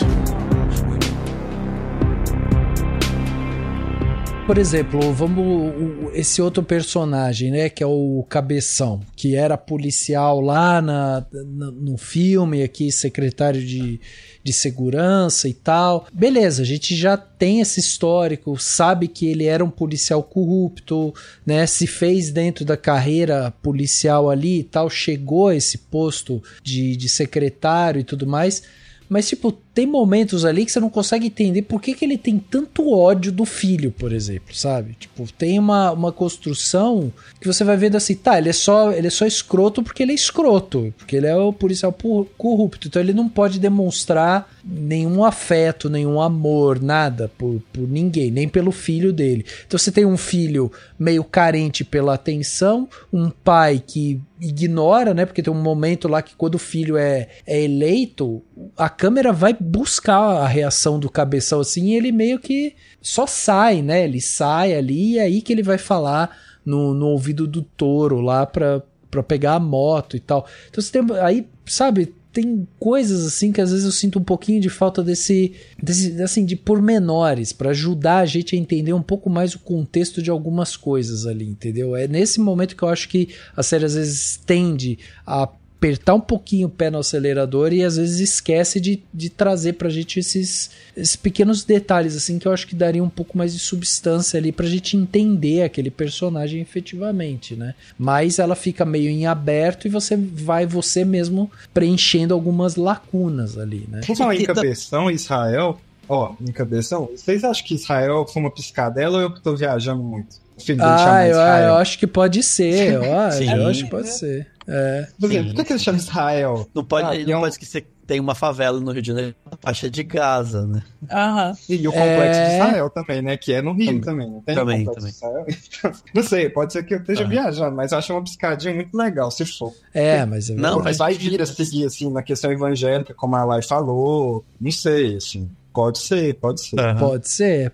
Tem um outro ponto também que é importante, que claro, a gente vê na própria Berenice, vê em muitos personagens, na Leca, né, também, que é a coisa de lidar com a raiva, né, com o ódio que a pessoa tem por estar pela situação da favela e por tantas outras coisas. E tem uma temática que eu acho que é importante, que a série repete, ela repete com o PQD, né? Que é o cara que aparentemente tinha conseguido não entrar pro tráfico, não entrar pra bandidagem e tal. Só que em algum momento ele fala, não, quer saber? Dane-se, eu vou entrar. E que é o histórico do Mané Galinha, do filme, né? Sim. Que o Mané Galinha, que era o Seu Jorge, né? Que é o cara que tava todo vivendo a vidinha dele, conseguiu trabalhar, só que chega uma hora que, né, a coisa ferve e o cara fala, não, eu vou dane-se, eu vou pegar uma arma aqui, vamos entrar nessa. Enfim, eu acho interessante isso porque são essas questões também, né, que entra quando se discute criminalidade, né? A pessoa tem ódio, tem raiva daquela situação, vai e entra, né, pra aquilo. E eu acho que foi bem legal, assim, a forma como o filme fez o paralelo e evocou também, né, a história do filme, porque o PQD era marido, né, casado, companheiro da Berenice. É também um arco dela, né, denunciar ele, fazer ele ir pra cadeia, até pra se proteger, pra ela proteger ele, né, que ela leva, os policiais vão pro hospital que ele tava, mas tem a questão do cara que é professor de jiu-jitsu lá, fica na dúvida, né, abre uma dúvida de se ele é filho, de quem que ele é filho, por conta da mãe dele, que é a personagem que nem tinha nome, né, no filme do Cidade de Deus, ela não tinha nome, ela só era, tipo, a menina que tava saindo com uma Mané Galinha, e depois ela sofre um estupro do Zé Pequeno, né? E aí fica essa coisa, essa dúvida de quem seria o pai, inclusive, do personagem, não vou lembrar o nome dele, mas que é o professor de jiu-jitsu, né? Sim, verdade. Que eu achei interessante a forma como a série trata, porque fica no ar, pode ser explorado, mas também pode não ser, e tá tudo, assim, não acho que precise ser explorado. Sim. Mas eu acho que eles até fecham essa porta, tipo, na hora que ele pergunta ali pra mãe dele, ela fala que ela é o pai dele, eu acho que ela resolve isso, faz diferença. Não, também acho, mas eu acho interessante evocar a história, né? Porque eu também nem lembrava direito da história. Eu também não, quando a gente tava assistindo aqui, a gente também falou que a gente nem lembrava que isso tinha acontecido, assim. Tanto que eu tava assim, filho do Mané Galinha, pra você ter temporada, eu tava achando que ele era o filho do Mané Galinha sem saber. Mas essa coisa de evocar, assim, eu também achei muito legal o paralelo do menino que vai roubar o computador, e aí eles levam lá pro Braddock. E aí acaba que é o Pezinho que manda ele embora e, tipo, refaz a história dele, só que de outra forma, né, assim. Sim. Eu achei muito bonito isso também, assim, uma coisa, inclusive, só um parênteses aqui, muito engraçado. Quando teve aqui em São Paulo a festa de lançamento da série, foi na Cinemateca e tal, e aí eles exibiram o primeiro episódio, estavam algumas pessoas do elenco ali e tal. E aí, tava eu e Tamires, o Rafa e o Dani conhecem, minha namorada, a gente tava lá, tipo, conversando com os amigos nossos e tal. E aí depois chegou um menino, começou a puxar assunto com eles, começaram a conversar. E Tamires conversa, né? Igual a vereadora, conversa, adora falar. E aí tava conversando com o menino, tal, papo vai, papo vem, ninguém não sabia quem era o menino, de repente ele vira, depois eu cheguei lá junto, comecei a conversar também, aí ele vira pra ele e fala assim, sabe quem sou eu? A gente pensei, pronto, deve ser, sei lá, alguém muito, muito top da HBO Max, a gente sabe quem é. Aí ele falou, eu sou o menino que levou o tiro no pé. E era o Felipe Paulino, e a gente não acreditou, assim, ele mostrou foto pra gente, assim, no momento não era ele, assim. E aí foi muito engraçado, assim, então... É ele mesmo, a gente ficou super feliz. Caraca. Né? Eu achei muito louco esse dia, assim, eu achei muito engraçado, muita coincidência. E aí acabou que é um personagem que eu fiquei muito curiosa pra ver onde que ele ia, assim. E aí essa cena que ele vai e fala pro menino, pô, tira nota boa, você voltar aqui, eu te dou tênis e tal. Ele mostrando outro caminho que não foi o caminho que ele seguiu, eu achei, assim, muito interessante da série nessa coisa de fazer esse espelhamento do filme, assim. Sim. Não, eu só achei ele tão mais interessante do que até o próprio Braddock, você acredita? Eu falei, tem uma dinâmica de crescimento interessante ali mesmo, que tanto é que várias vezes o Braddock fica maluco, né, naquele acesso de raiva dele, e a câmera vai sempre procurar o pezinho, né? E ele tá com um olhar, assim, tipo, de desaprovação, né? E meio assim, olha, eu não concordo com esse jeito que você tá levando o rolê e tal. E aí a câmera sempre procura ele, assim, né? A reação dele, um gesto dele. Por isso que ele me cativou muito nessa cena do menino que vai tentar roubar o computador. Ele me ganhou ali. Eu falei, ele entendeu a história dele mesmo, sabe? Eu achei muito bonito. Por isso que eu queria ver mais o Pezinho. Você acha que ele ganha mais destaque na segunda temporada? Porque pelo que você tá falando, essa questão da câmera e procurar ele, eu acho que tem bastante potencial dele, de repente, ganhar mais espaço, né? Ainda mais na conjuntura que termina ali a temporada. Então, eu espero que sim, assim. Na verdade, essa é a minha torcida. Minha torcida é que eu gostaria de ver mais dele, né? Bem mais, assim. Porque eu acho que ele aí, mais uma vez, traria um outro jeito, né, uma outra representação de como coordenar aquela história toda ali, que é muito mais complexa do que é possível imaginar, às vezes, e até de representar. Então, do mesmo jeito que você tinha o Barbantinho e a Berê, com lados muito diferentes de fazer movimentações sociais ali, né, na luta social, né, um jeito mais amigável, apaziguador, e a Berê mais indo para afrontiva e tal, que é muito legal. Aí você tem o Braddock muito raivoso, a Jerusa muito canalha, e o Pezinho como seria? Sabe, eu acho que seria interessante, me parece, para a dinâmica dos personagens, do desenvolvimento da história também, da narrativa, na verdade. Eu queria ver muito dele, assim. De fato, ele me conquistou. Ele foi um personagem que... E sem contar que o ator é muito carismático, assim. Eu lembro muito da cara dele. Várias vezes o rosto dele vem na minha cabeça, assim. Ele é muito carismático. É só a minha impressão, assim. Mas me pareceu muito interessante ele, assim. Inclusive que a câmera procurava muito ele. Muito. A câmera ia muito nele. Então acho que quem sabe. A cena dele no Cidade de Deus é muito forte, né? Não, tem um comentário que eu preciso fazer, gente. Eu fico imaginando a galera, essa galera toda reencontrando porque foi com a Fátima Toledo também, né? Foi. Sim. Imagina todo mundo reencontrando a Fátima. Fiquei pensando muito nisso também. Quando eu vi o nome dela nos créditos, eu fiquei, meu Deus. Todo mundo com medo, né? Meu Deus, de novo essa mulher. Pensa, você reviveu um trauma outra vez, 20 anos depois? Caraca, bicho, não pode nem esquecer o trauma tá de volta aqui. Verdade de Deus, o trauma não para. O trauma agora é outro. Eu só quero acrescentar um ponto que eu gostaria de dizer de novo. Já disse, vou dizer outra vez, que eu quero repetir. Eu sou muito fã da Roberta Rodrigues. Espero que ela esteja ouvindo isso aqui. Receba um beijo meu, que eu acho ela fantástica, né? Ela é fantástica. Nas novelas também. Mas ela é muito boa aqui. Eu acho que, sei lá, a série dá... Eu fiquei muito feliz que a série deu pra ela um desenvolvimento muito humano. Muito humano, muito interessante, muito focado e complexo. E a forma como ela... E assim, eu escrevi isso na crítica. Espero que o roteiro dê menos sofrimento pra ela. Como ela sofre, coitada. A Bere sofre muito, ela tem que sofrer menos na próxima temporada. É verdade. Poxa, ela passa por cada bocado ali. A luta podia dar uma parada pra ela. No sentido assim, ela ficar mais calma. Acho que ela vai ficar mais de boa, sabe? Agora é vereadora, eleita e tal. Vai entrar na luta institucional, não sei o que, pode ficar um pouco mais calma. Ela podia sofrer menos. O roteirista podia dar uma canetada menos forte pra ela, assim. Mas, enfim, tirando essa brincadeira, eu acho que a Roberta Rodrigues, de fato, é o destaque dessa série, porque gira muito em torno dela, mesmo que não seja sobre ela em alguns momentos, assim. Muito do coração e da raiva, porque ela enfrenta essa complexidade muitas vezes, né? Então é o entregando o PQD lá, o cara que ela ama pra polícia pra tirar ele da briga lá do tráfico, e depois a morte do amigo, do Bavantinho, aí sai vereadora. Aí tem não sei o que com mais não sei quem, e aí dentro lá do centro comunitário. Enfim, eu gostei muito mesmo, assim, realmente é muito impressionante pra mim o quanto a Roberta Rodrigues brilhou e o quanto o roteiro foi generoso com ela. Felizmente, o roteiro foi muito generoso com ela, ainda bem que foi, espero que continue sendo. Mas que ela sofra menos na temporada seguinte, que eu queria ver ela descansar. Ela é maravilhosa mesmo. E tem um podcast, hein? Mas eu vou falar disso no Plano do Detalhe.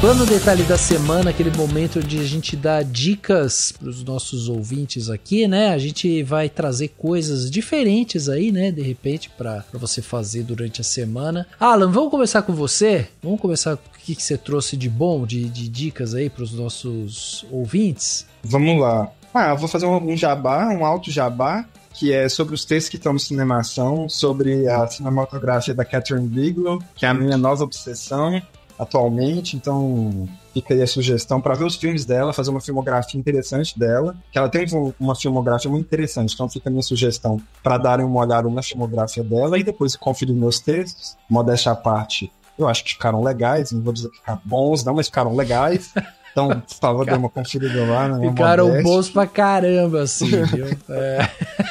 Por favor, tem lá sobre Estranhos Prazeres, Guerra ao Terror, e em breve vem aí outros dois. Já em algum momento. E o que eu queria indicar, já que a gente está falando sobre cinema nacional, né, televisão nacional também, eu gostaria de indicar um filme que eu vi recentemente, que eu gostei muito, que é uma comédia romântica, não tem tão a ver com o nosso tema atual da série especificamente, mas que foi Todas as Mulheres do Mundo, de 1966, com a Leila Diniz, Paulo José, tá no Globoplay, do Domingos de Oliveira. Nossa, que comédia romântica bonitinha, legal pra caramba, engraçada. Claro, né, a gente tá falando de 1966, então, por favor, vamos dar o desconto de tudo que em relação a comédias românticas sobre a década de 60, especificamente, mas vale muito a pena, gostei bastante. E outra dica que eu quero trazer também é sobre o documentário do Veríssimo, do Luiz Fernando Veríssimo, que passou recentemente no Canal Brasil, que foi inclusive onde eu assisti. Não sei onde está disponível, não tenho certeza. Mas também muito legal, porque eu sou muito fã do Veríssimo, eu acho os textos dele geniais, o homem escreve bem pra caramba, ele é engraçado. E ele, o documento, o que é interessantíssimo é que os textos dele são muito extrovertidos e engraçados e elaborados e criativos, mas na vida real dele, enfim, fora dos escritos, fora das letras, ele é um sujeito muito calado na dele, não fala nada, quase nada, e ao mesmo tempo que ele tá na casa dele, prestes a fazer 80 anos, então o documentário acontece ali perto dele fazer 80 anos de idade. Ele foi gravado em 2017, eu acho, mas só saiu esse ano, só foi lançado esse ano ou ano passado, se não tiver muito enganado. 2023, 2023, então, mas foi gravado em 2017, eu acho, quando ele tava pra fazer 80 anos, e acompanha aí dentro da casa dele, assim, ida a eventos pela celebração dos 80 anos, e tem sacadas muito geniais do diretor, do Ângelo Defante, assim, que uns cortes rápidos dele repetindo a mesma coisa várias vezes, porque todo mundo pergunta as mesmas coisas pra ele, ele repete as mesmas coisas porque ele não responde outra coisa. A hora que ele fala assim, que tem uma hora que a mulher dele, algum palestrante fala que a mulher dele sabe mais da vida dele pelas palestras dele do que dentro da casa dele, porque dentro da casa dele ele não fala nada com ninguém, ele é na dele, vê o futebolzinho dele, o Silvio Santos, e depois escrevendo. Então é muito legal, é muito divertido, muito espirituoso, sabe, Veríssimo? Eu gostei muito, foi uma experiência fantástica, mas mais ainda porque eu sou muito fã do Veríssimo, então assim, me pegou num lugar muito especial, porque eu sou muito fã do Veríssimo, assim. Então é isso, essas são as minhas duas dicas brasileiras, uma bem antiga, entre aspas, e outra recente aí, que envolvem minhas paixões, comédias românticas e Luiz Fernando Veríssimo. Sensacional, tá aí então, dicas do Alan. Lembrando você, ouvinte, que tudo que a gente tá falando vai ter link no post aqui desse podcast, né? Então você vai poder pegar tudo que a gente tá falando lá. Lais, e você, o que você trouxe de bom pra gente de Plano Detalhe? Eu trouxe 2 dicas nacionais pra gente seguir na linha de raciocínio do episódio. Boa. A primeira é o Cabeça de Negro, que é um filme de 2021, maravilhoso, é do Del Cardoso. Foi o primeiro filme longa-metragem escrito e dirigido por ele, que eu acho que ele tem um pouco a ver com o que a gente está falando, porque ele usa a escola como um microcosmo social, a história de um adolescente, um aluno de uma escola pública, que ele acaba entrando numa confusão, ele é expulso, mas ele decide ir contra essa expulsão e ele meio que monta acampamento na escola, e ali ele usa as redes sociais para mostrar a realidade da escola, a situação precária ali da estrutura, do prédio, enfim, o quanto as coisas são difíceis nessa instituição pública, e esse movimento dele acaba se tornando uma coisa muito maior, acaba se tornando uma revolta muito grande,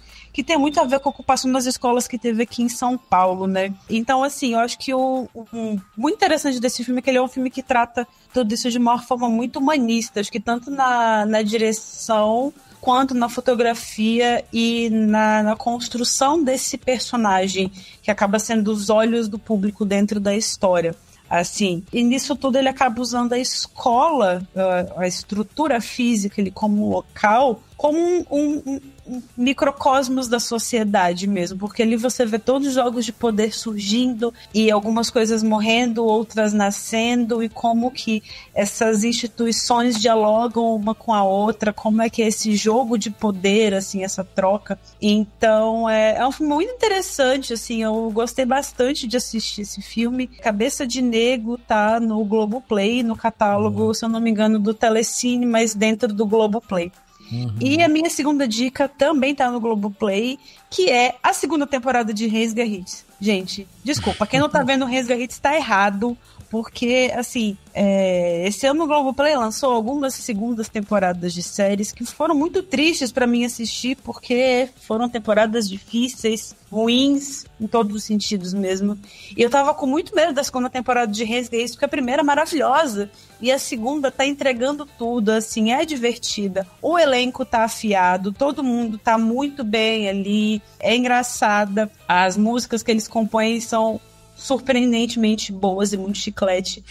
E é uma série muito gostosa de assistir, assim. Acho que a Lorena Comparato e a Alice Wegman, assim, são um show de atuação, assim. As duas estão muito bem, elas combinam muito ali como irmãs na série, assim. Então tá muito gostoso, tá muito divertido de assistir. E acho que a segunda temporada tá valendo super a pena. Espero que em breve ela passe na TV aberta aí pra galera conseguir assistir, mas fica a minha dica, se você não viu a primeira temporada, veja, se você viu e não sabia que a segunda tinha saído, fica aí a informação, a segunda temporada já tá no Globoplay, tá saindo acho que 2 episódios por semana, ainda não saiu completa, tá lá disponível para quem quiser assistir. E é isso, uma dica mais pesadinha, uma dica mais leve, pra equilibrar a balança. Maravilha, maravilha. Olha aí, adorei as dicas, vou deixar anotado aqui. E é muito bom. Tá aí, então. Daí, você, o que você trouxe de bom pra gente de Plano Detalhe? Bora lá. Pode ser 4? É muita coisa. Pode, não. Então, primeiro de tudo, como a gente tá falando da série, em 2017, né, a gente gravou no Cinemação um podcast sobre o filme Cidade de Deus, né? Verdade. Na época ele tava fazendo 15 anos de lançamento. Então, a primeira dica é, quem tiver ouvindo aqui o podcast, já pega aí o 243, Cidade de Deus 15 anos, e ouve o nosso debate sobre o filme, né, que a gente fez aqui. Foi o Rafa, o Cauê e a Bárbara Figueira, que gravou na época. Em seguida, eu vou indicar um livro que até eu lendo ele no final, descobri que ele foi escrito na mesma época do livro do Cidade de Deus, e ele tem essa mesma pegada de falar sobre as questões da periferia, mas ele é bem menor, né, assim, um livro fininho e tal, você não demora muito para ler, e eu não conhecia mesmo, me indicaram, a gente leu no clube do livro que eu participo, que é o Capão Pecado, que é um livro do Ferrez, eu não conhecia, ele é um livro que tinha tudo para virar alguma série, ou um filme pelo menos, super daria certo. E que é o Ferrez, né? É o primeiro livro, eu acho, do Ferrez. E ele conta a história de um rapaz que tem todas as suas desventuras, coisas relacionadas, né, à criminalidade e todas as questões que envolvem na favela. Só que ele mora no Capão Redondo, né? Em São Paulo, né? A história se passa, então, nos anos 90, acredito. Tem todas essas questões e retrata a realidade, né, do Capão Redondo. E é bem legal, até no debate, o pessoal comentou assim como que ele é um livro que tem muito ódio, né? E realmente parece que tem, mas tipo, acho que o Ferrez devia estar com muita raiva quando escreveu o livro. E é bem interessante de ver essa raiva no texto, mas ao mesmo tempo ver tudo que ele está contando, tal. Não é um livro, enfim, como eu disse, não é um livro muito longo. E ele conversa, né, com Cidade de Deus. Ele é da mesma geração, né? O Ferrez e o Paulo Lins, acho que são da mesma geração de escritores saídos das periferias, no caso do Ferrez, da periferia de São Paulo. Então fica a dica para quem quiser ler um livro bacana. Aí, se você for ler Capão Pecado, que é um livro mais pesado e tudo mais, para compensar, você pode ler um outro livro chamado Chocolate Quente às Quintas-Feiras. Eu não vou lembrar o nome da autora. Michiko, é isso? Michiko Aoyama, que é uma escritora japonesa, um livro japonês, e que é muito japonês, em seu sentido. Assim. Porque é um livro super tranquilinho, gostosinho, fofinho, de várias histórias que todas se entrelaçam. Sabe aquelas histórias que todas têm personagens que se repetem, locais que as pessoas frequentam, que são os mesmos. E o primeiro deles é uma pessoa que tomava chocolate quente às quintas-feiras num café, tudo vinculado a esse café que tem, acho que em Tóquio mesmo. E aí todas essas coisas essas histórias, essas pequenas tramas vão se desenvolvendo, mas é uma coisa leve, sabe? Assim, é sobre alguns desencontros, pessoas que estão com algumas dificuldades na vida, mas tudo muito tranquilinho, sabe? Então é um livro super gostoso mesmo. E realmente tem um ar de que você tá tomando um chocolate quente, sabe? No café, numa cafeteria, assim.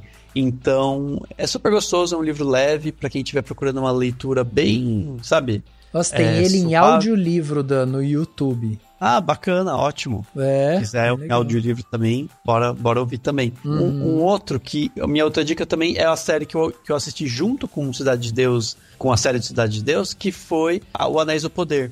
né? Ah, tá. Eu tava intercalando os episódios, cada fim de semana eu ia lá e assistia 2 episódios, um de cada série, que é uma série que eu gosto bastante, tô gostando bastante gostei da segunda temporada, que já acabou, e acho que vale a pena pra quem gosta do universo do Senhor dos Anéis. Eu não sou fanático, não sei tudo, não li aqueles compêndios, li o Senhor dos Anéis há muito tempo, então nem lembro direito, mas vale a pena, é bem divertido, tem coisas interessantes, alguns personagens que dá ranço, sabe aquela coisa tipo, nossa, que ranço dessa pessoa e tal. Enfim, fica a dica pra quem quiser. E é isso, acho que foram todas as minhas dicas aí.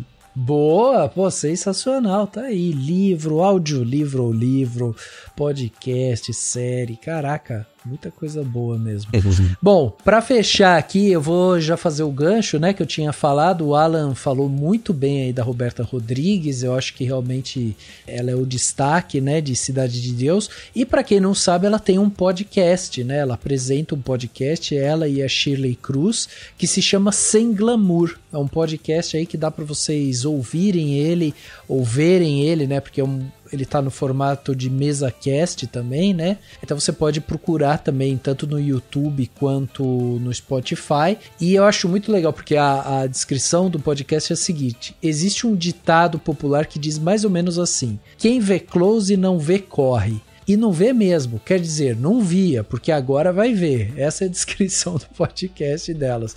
E basicamente elas conversam com algumas celebridades ali para falar um pouco desses bastidores, né? Porque é isso, a ideia é que a gente só vê a fotografia, mas não sabe como que foi feita aquela fotografia.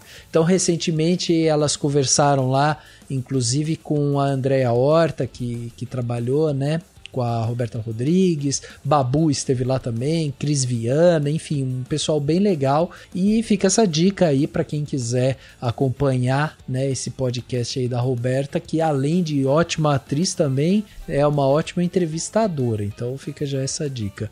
E por fim eu vou indicar uma série também, fugindo aqui do tema completamente, que é a série, um thriller chamado Em Defesa de Jacob, uma série estrelada pelo Chris Evans, onde ele faz o papel de um procurador em que vê seu filho ser acusado de assassinato de um colega de escola.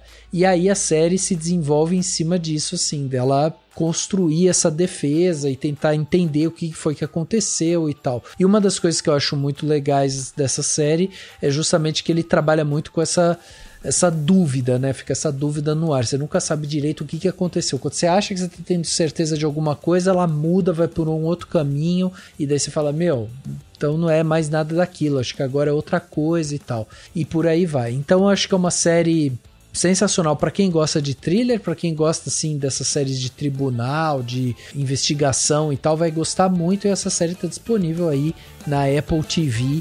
Vai lá assistir, Em Defesa de Jacob.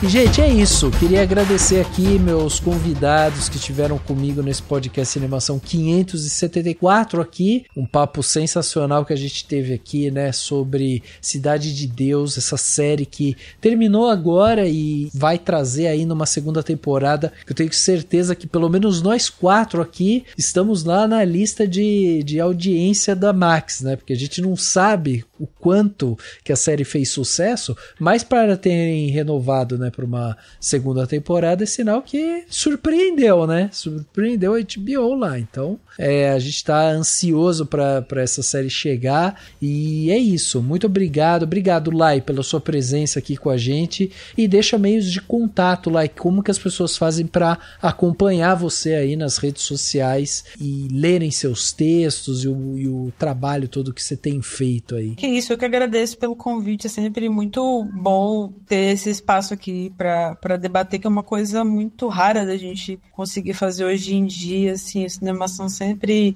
traz isso de uma forma muito cuidadosa e muito boa de ouvir e de fazer também, de estar aqui. Então, foi um ótimo papo. Para me acompanhar, eu tô lá no Blue Sky, Mas o Twitter vai voltar. Eu não vou voltar pra lá, vou voltar pra trancar minha conta. Muito bom. Entendeu? É @LaisaZanetti no Blue Sky e no Letterboxd, acho que pra acompanhar coisas assim dos filmes que eu tô assistindo e o que eu tô fazendo, assim. Eu acho que no Blue Sky eu sempre logo os filmes lá e às vezes eu boto o link pros textos que eu tô escrevendo, mas sempre tem uns comentários lá quando eu coloco que eu vi o filme. Então é a mesma coisa, @LaisaZanetti. É um bom lugar, assim, pra ver que eu tô acompanhando, porque agora eu tô usando o Letterboxd bonitinho e, como todo bom cinéfilo, tô meio viciadinha nele. E é isso, gente. E muito obrigada novamente pela conversa aqui e valeu. Valeu, Lai, muito obrigado. Obrigado, Alan, também pela sua participação aqui. Para quem quiser, né, também fazer um complemento a esse podcast, vai lá no Cinemação, tem texto do Alan fazendo uma análise aí sobre a série, vale a pena ler. Mas é isso, Alan, muito obrigado e passa também meios de contato aí pra galera te acompanhar. Obrigado, Rafa, Daniel, Laisa, foi um prazer estar aqui com vocês, prazer te conhecer, Laisa, pessoalmente não, enfim, aqui no podcast. Né? Mas enfim, no Blue Sky, agradeço de novo, é sempre muito bom estar aqui. Tô no Blue Sky, né? Também não vou voltar pro Twitter. Provavelmente vou voltar lá só pra encerrar a conta e bye. Vou ficar no Blue Sky mesmo. Então, mesmo arroba Alan Alves. Eu, Alan com L só e N no final. Instagram também a mesma coisa. No Letterboxd também a mesma coisa. E tô no Cinemação escrevendo cada 15 dias, enfim, 2 textos no mês, às vezes mais, depende muito do meu estado maníaco de escrita e tal. Mas enfim, em média é isso. Tem a minha crítica da série, que tá lá também, pode ler, como o Rafa falou. Tem os textos da Catherine Bigelow que eu tô escrevendo, uma analisando a série dela que eu gosto bastante. E tem minha newsletter, que chama Não Seja Útil, uma newsletter a favor da mediocridade. Vocês podem se inscrever lá tem um link na bio dessas redes sociais aí que eu falei todas. E tem uma outra newsletter que agora vai sair mesmo, então estarei retornando com ela essa semana. O texto está pronto, só, enfim, vou editar ele um pouco melhor. Mas é isso, Crítica Inútil, falando sobre literatura, novela especificamente, e cinema também, claramente. Então é isso, misturando essas 3 coisas aí, de vez em quando música. Isso é cultura no geral, que eu gosto bastante e consumo muito, assim, me deixa muito empolgado, então preciso de mais um espaço para poder escrever. Então é isso, estou nesses espaços, obrigado mais uma vez, foi ótimo estar aqui com vocês. Valeu, muito obrigado, Alan. Dani, obrigado também pela sua participação aqui. O Dani também tem, é uma newsletter, né, que o Dani escreve, e a última foi uma delícia de ler, viu, Dani? Já vou te dizer isso, porque eu recebo no meu e-mail, então eu já li. Então, muito obrigado. E também deixa o convite, Dani, para quem quiser ler, por exemplo, essa newsletter e te acompanhar, como é que faz, né? Exatamente. É lá no Substack, né? Chama-se Desembrulhando Palavras. Acho que é mais fácil de achar, né? Ou seja, no aplicativo do Substack ou no próprio site. Ou então me acompanha no danielcuri.bluesky.social, né? Que é aquele termo, ou só digita lá Daniel Curi lá no Blue Sky, que eu divulgo por lá também e tudo mais, que é onde eu mais estou presente. Se alguém quiser me achar no Instagram também, mas o Instagram tá fechadinho lá para postar foto na academia. E é isso. Quem quiser, né, pode me seguir no Substack, né? Você assina a newsletter, daí não precisa mais entrar lá. E você vai receber os meus textos. Tô tentando alternar ficcionais com não ficcionais e tudo mais. Fiquei um tempo sem produzir, fiquei um mês quase sem publicar.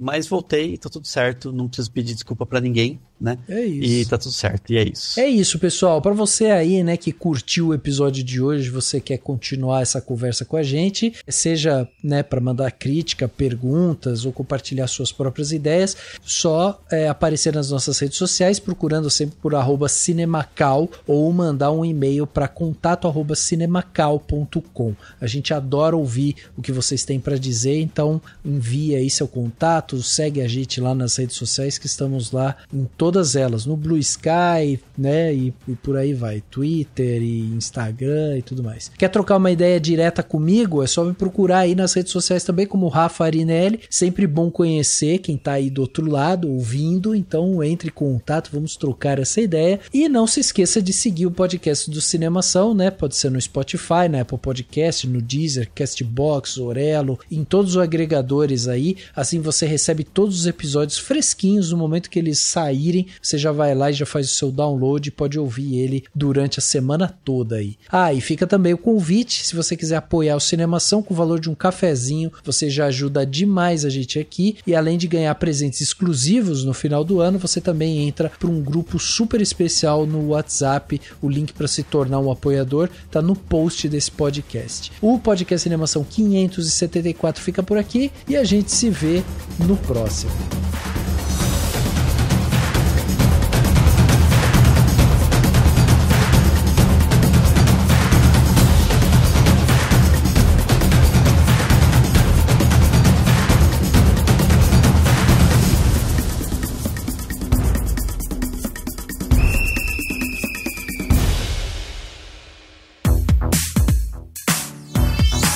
Esse podcast foi editado pela Isso Aí Design. Tudo isso é forma com função. É design estratégico. É isso aí.